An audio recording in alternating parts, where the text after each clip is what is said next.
नमस्कार दोस्तों, हमारे चैनल पर आप सभी का हार्दिक स्वागत है। तो दोस्तों, कैसे हैं आप लोग? आशा करती हूँ आप सभी लोग अच्छे होंगे, स्वस्थ होंगे। मौसम बदल रहा है, गर्मी और ओस सब कुछ अब इन पौधों को मिल रही है। दिन में तेज धूप रहती है, रात में ओस पड़ती है। तो कुछ गुड़हल की मैंने कटाई छटाई कर दी थी और ये देखिए मोगरा में ये चौथी या पांचवी बार जो है फ्लावरिंग हो रही है। तो अब की बार थोड़ा कम फ्लावरिंग हुई है, हो सकता है कम धूप के कारण ऐसा हो। तो एक बार फ्लावरिंग लेने के बाद, इसकी कटिंग करने के बाद मैं इसको जो है रेस्ट पर छोड़ दूंगी। अब इस पौधे में देखिए जड़ के साथ साथ ये जो सूट्स है, नई सूट्स आई हुई है, नीचे से नई ब्रांच निकली है। तो अभी इसकी गुड़ाई उड़ाई करना है, मौका नहीं मिल पाया तो नहीं की। आइए चलते हैं पीछे के गार्डन में। तो आइए चलते हैं मेन टॉपिक पर कि गुलदाउदी की ग्रोथ कितनी हो गई, कितनी बड़ी हो गई है। तो उनको आप लोगों से मिलवाते हैं। तो सवेरे ही आकर के गार्डन में झाड़ू वहारू किया, बहुत सारे फूल बीन बीन करके कंपोस्टिंग में डाले और सब पूरा कचरा समेटा।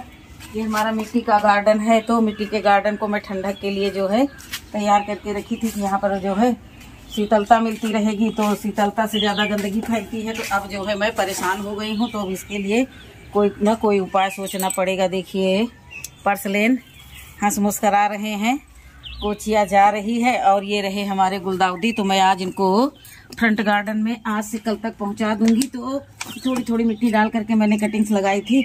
अभी जो है इनमें सब में जो है पर्याप्त मात्रा में धूप नहीं मिल पा रही है। जब तक धूप इधर आने का समय होता है तब तक इधर से जाने का भी समय हो जाता है। मौसम जो है इस समय बन बिगड़ रहा है रोज के रोज ही। तो इनकी गुड़ाई उड़ाई करते रहेंगे, इनको खाद पानी देते रहेंगे, तभी मिट्टी थोड़ा सा सूख जाएगी। तो जो भी कुछ नरम मिट्टी में ही देंगे, लेकिन कुछ तो सुखा ही लेंगे। तो छोटे छोटे कंटेनर हैं। पिछले साल मैंने बहुत ही ज़्यादा जो है गुलदाउदी के पौधे लगाए थे। तो इस तरह के पौधे ये पत्तियां निकाल देना चाहिए, इनसे फंगस पैदा होता है। देखिए जैसे कि ये पौधा बिल्कुल स्वस्थ है, ये पौधा बिल्कुल स्वस्थ है, फिर भी मैं इसकी नीचे की ये ब्रांचें ऐसे ये ब्रांचें नहीं सॉरी पत्तियां निकालती रहूंगी। तो इनके बगल से ब्रांचें आती रहेंगी। और मैंने इसमें एक दो बार पिंचिंग की है, तो एक बार पिंचिंग मैं और करूंगी। ये देखिए मेन टिप को, बिल्कुल मेन टिप को ही ऐसे निकाल दूंगी तो हमारा पौधा घना हो जाएगा। तो इस तरह से मैं सभी में इस तरह से मेन टिपें निकाल दूंगी और पौधे को घना बनाना है। अभी सितंबर की 13 तारीख है। तो अब इसके बाद अब हम पिंचिंग नहीं करेंगे। एक दो बार कर दी है, अब पिंचिंग नहीं करेंगे। लेकिन अब इनकी खिलाई पिलाई का विशेष ध्यान रखेंगे ताकि पौधा हमारा बुशी हो जाए। और इस पर तरह तरह के छिड़काव करते रहेंगे। छिड़काव मैंने बहुत सारा तैयार करके रखा है, लेकिन हमारा स्प्रे बॉटल खराब हो गया है।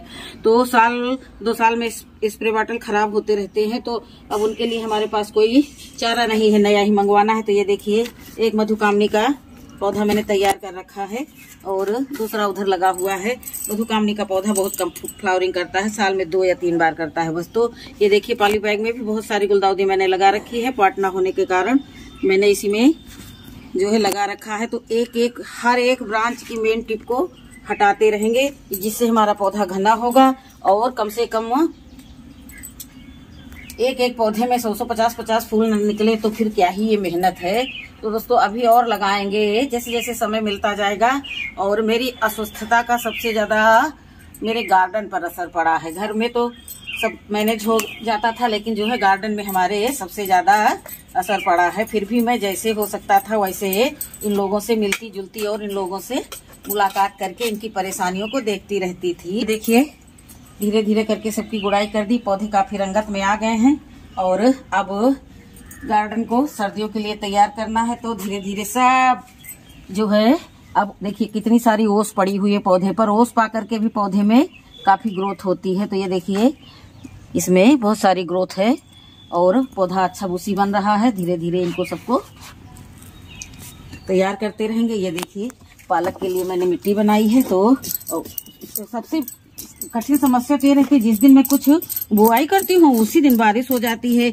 अभी पिछले सप्ताह मैंने पालक लगाई, 3 दिन कंटिन्यू बारिश हुई और उसमें से एक भी सीड नहीं जर्मिनेट हुआ। तो अब मुझे नए सिरे से लगाना होगा। 2 जगह पर पालक लगाई थी, एक जगह 4-4 अंगुल की हो गई और दूसरी मर गई।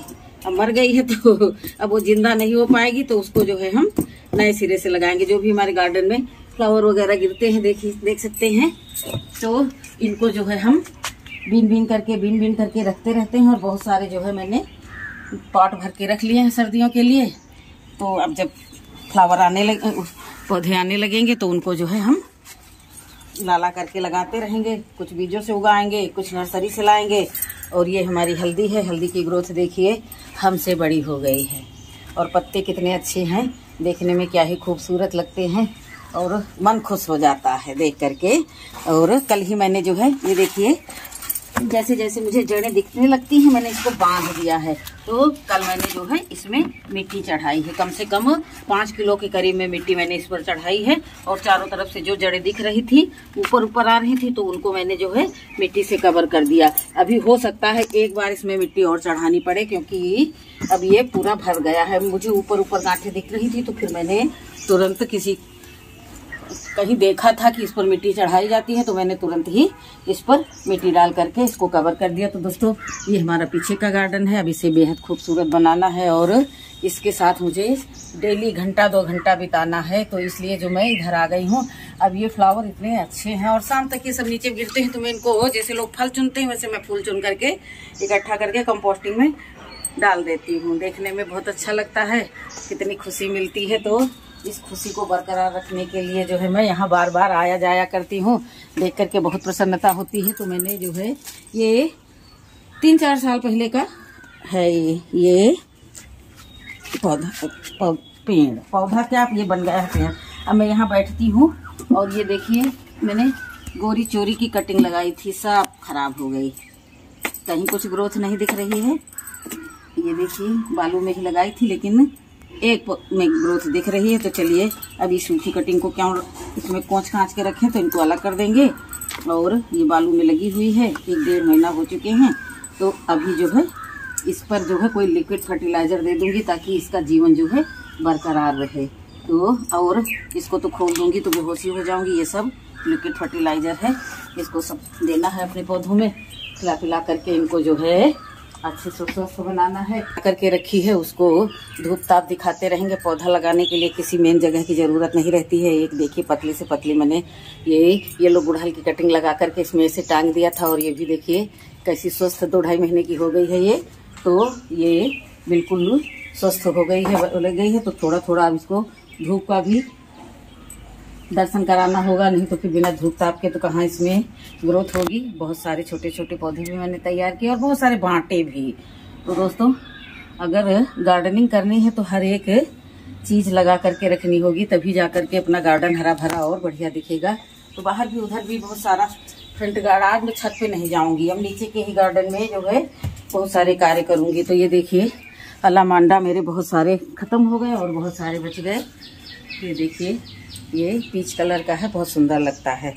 और चांदनी ने बहुत फ्लावरिंग की, अब इतने समय रुकी हुई है, पता नहीं क्यों नहीं रुकी हुई है। चांदनी में भी खूब बम्पर फ्लावरिंग हुई है।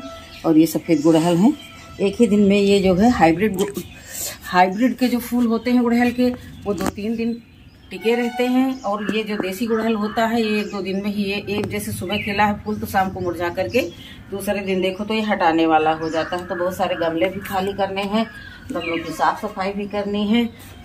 और ये देखिए ये धान की भूसी है, ये मंगाया है हमने।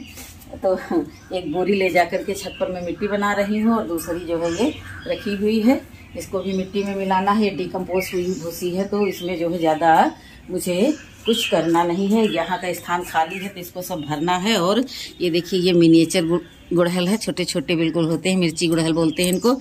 इसमें भी बहुत अच्छी ग्रोथ है। ये मैंने तुरंत ला करके नर्सरी से नहीं इसको रिपोर्ट किया, कम से कम मैंने इसको 4 दिन ऐसे ही पौधों के साथ फ्रेंडशिप इनकी कराई। उसके बाद जो है तब जाकर के मैंने इस पर जो है ये इसको मैंने रिपोर्ट किया। और ये देखिए शिमला मिर्च के बीज मैंने 20 बीज लगाए थे, 20 में जो है 16 पौधे हमारे तैयार हैं। अभी इनको थोड़ा सा और अपने पास रखेंगे, उसके बाद ही इनको जो है रिपोर्ट करेंगे। इनको जो है मैं बहुत धूप से, पानी से, हर किसी चीज़ से बचा करके रखती हूँ। तो अब ये तैयार हो गए हैं, उम्मीद करती हूँ कि ये अब ख़त्म नहीं होंगे, यानी कि ये मरेंगे नहीं। तो दोस्तों ये देखिए ये नींबू हैं। अब हमारा मन करता है कि ये नींबू तोड़ लें और तोड़ करके पौधे को हम कर दें हल्का, क्योंकि जो है छोटा सा पौधा है, इसमें इतने सारे नींबू लग गए तो लालच बस मैं इनको तोड़ नहीं पाई। अब पौधा हमारा जो है इतना छोटा पौधा ये भार सह नहीं पा रहा, और देखिए साथ साथ में छोटे छोटे नींबू भी निकल रहे हैं। तो इसको आहिस्ता से तोड़ेंगे कि नया फल इस पर जो है गिरने न पाए। तो देखिए नींबू ये गिर गया है, और बाकी देखिए आज मैंने इतने सारे नींबुओं की हार्वेस्टिंग कर ली है। और अब सोचो कि कितना खुशी लग रही होगी। एक पाव नींबू से कम नहीं होंगे, और इतना छोटा पौधा है तो इसकी देखभाल। और इसमें देखिए एक तरफ मैंने ये पके हुए नींबू तोड़े हैं और दूसरी तरफ फ्लावरिंग भी हो रही है। ये देखिए एक तरफ मैंने पके हुए नींबू तोड़े और एक देखिए छोटे छोटे फूल लगे हुए, फल लगे हुए हैं। ये देखिए छोटे छोटे फल लगे हुए हैं, और फिर से जो है कलियां बंधने लगी हैं। तो इस तरह की चीजें देख करके मन बड़ा खुश हो जाता है। तो दोस्तों अब मिलती हूँ अगले वीडियो में, तब तक के लिए नमस्कार। खुश रहें, खुशियां बांटें और गार्डनिंग में व्यस्त रह करके जीवन का आनंद उठाएं, खुशहाल और रोग मुक्त जीवन जिएं।